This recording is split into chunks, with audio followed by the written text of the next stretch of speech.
بسم اللہ الرحمن الرحیم۔ السلام علیکم، امید ہے کہ آپ سب خیریت سے ہوں گے۔ کلاس 7 مضمون ہے آپ کے پاس تاریخ، باب نمبر 2، جس کا نام ہے سلطنت مغلیہ کا استحکام، یعنی مغلیہ سلطنت کس طرح مضبوط ہوئی۔ آج ہم پڑھیں گے شہاب الدین شاہ جہان کے بارے میں۔ شہاب الدین شاہ جہان مغل بادشاہ نور الدین محمد جہانگیر کے بیٹے تھے۔ شہاب الدین شاہ جہان کا دور حکومت مغلیہ سلطنت کا سنہری زمانہ، یعنی ان کے دور میں مغلیہ سلطنت اپنے عروج کو پہنچ چکی تھی، اس لیے شاہ جہان کے دور کو مغلیہ سلطنت کا سنہری زمانہ کہا جاتا ہے۔ شاہ جہان جہانگیر کا بیٹا تھا، اس کا اصلی نام خرم تھا۔ وہ 5 جنوری 1592 کو لاہور میں پیدا ہوا۔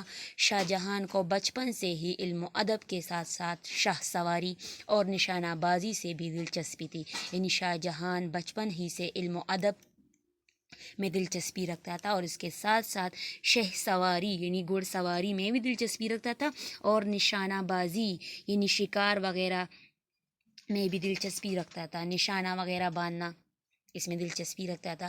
اس کی شادی آصف خان کی بیٹی ارجمن بانو بیگم سے ہوئی، جو تاریخ میں ممتاز محل کے نام سے مشہور ہوئی، یعنی ارجمن بانو بیگم کو تاریخ میں ممتاز محل کے نام سے بھی یاد کیا جاتا ہے۔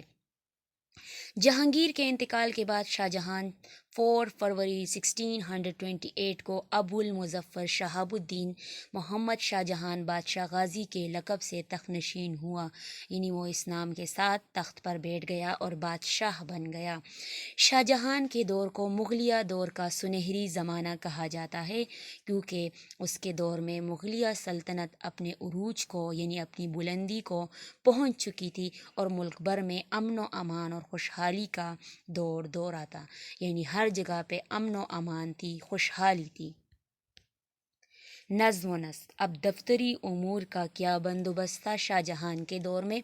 شاہ جہان نے مرکزی بادشاہت کا نظام قائم رکھا، یعنی ساری جو اتھارٹی ہے وہ بادشاہ کے پاس ہی ہوتی تھی، اور بادشاہ اصل اختیارات کا سرچشمہ تھا، یعنی بادشاہ اصل اختیارات کا مرکز ہوتا ہے، تمام اختیارات بادشاہ کے پاس ہی ہوتے ہیں۔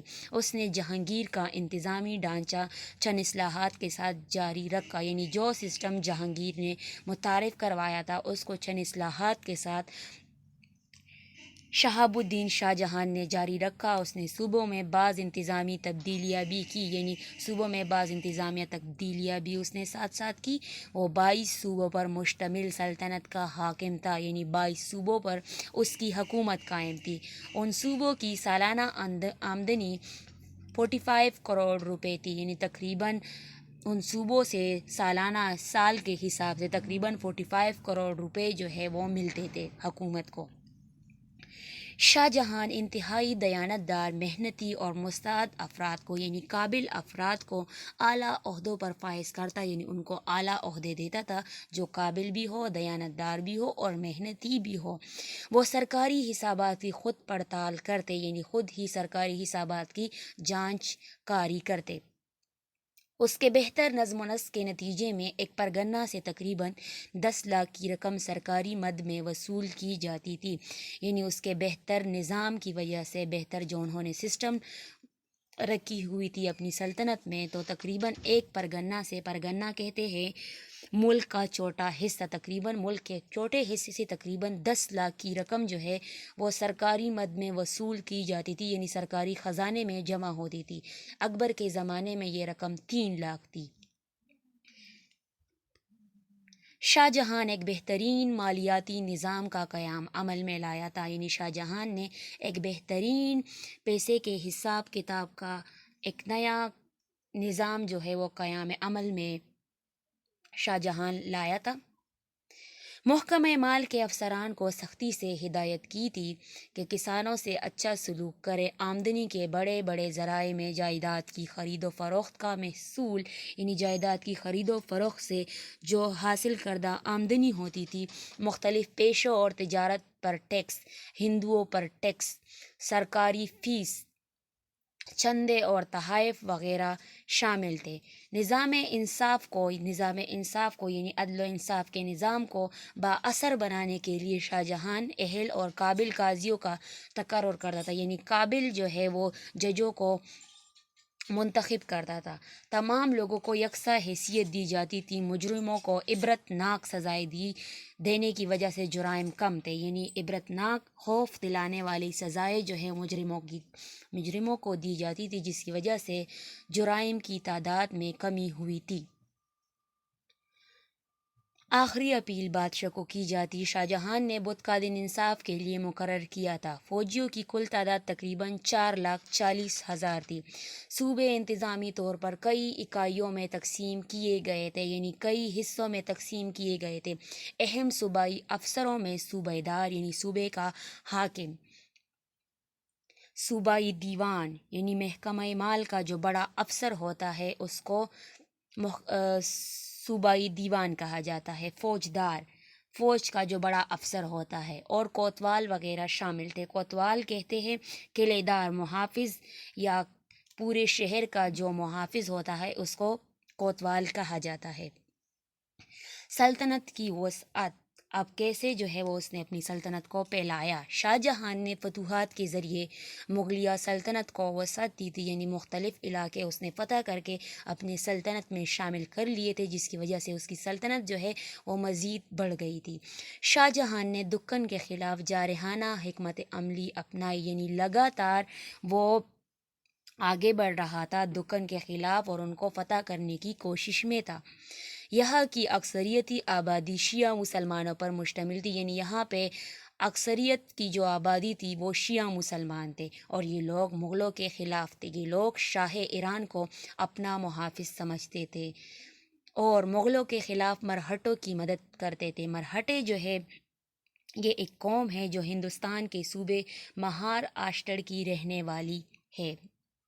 ان وجوہات کی بنا پر شاہ جہان نے دکن کو فتح کرنا چاہا۔ اس نے احمد نگر کو فتح کرنے کے بعد بیجاپور اور گولکنڈہ کے حکمرانوں کو خط لکھا کہ بادشاہ کی بالادستی قبول کر لے، یعنی بادشاہ کہ حکومت کو قبول کر لے، ان کی فرما برداری میں آ جائے، اور کئی ہزار فوج کے ساتھ بادشاہ خود وہاں تشریف لے گیا۔ باہمی معاہدوں کے بعد یہ علاقے مغلیہ سلطنت کے زیر اثر آ گئے، یعنی باہمی جو ہے دونوں طرف سے معاہدے ہوئے اور یہ علاقے جو ہے مغلیہ سلطنت کے انڈر آ گئے، مغلیہ سلطنت میں شامل ہو گئے۔ شاہ جہان نے قندھار پر بھی قبضہ کیا، لیکن ایرانی حاکموں کی شدید مخالفت پر قندھار کا علاقہ ہاتھوں سے نکل گیا۔ اس نے وسطی ایشیا پر بھی نظر مرکوز کی، یعنی وہ چاہتا تھا کہ وسطی ایشیا پر بھی قبضہ کر لے۔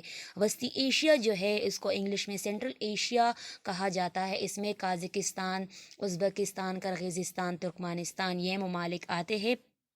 تو شاہ جہان چاہتا تھا کہ وہ وسطی ایشیا پر بھی قبضہ کر لے، لیکن وہاں کامیاب نہ ہو سکا۔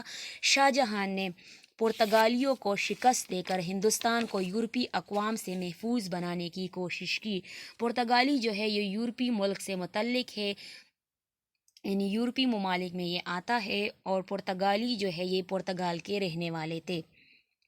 اس طرح شاہ جہان نے اپنے آباء و اجداد کی نسبت، یعنی اپنے بزرگوں کی نسبت، جتنے بھی اس کے دادا پردادا وغیرہ گزرے ہیں، ان سب کی نسبت ہندوستان کی سلطنت میں خاطر خواہ اضافہ کیا، یعنی ان سب کی نسبت انہوں نے بہت سے علاقے فتح کیے اور اپنی سلطنت میں جو ہے وہ اپنی سلطنت پھیلائی مختلف علاقوں میں۔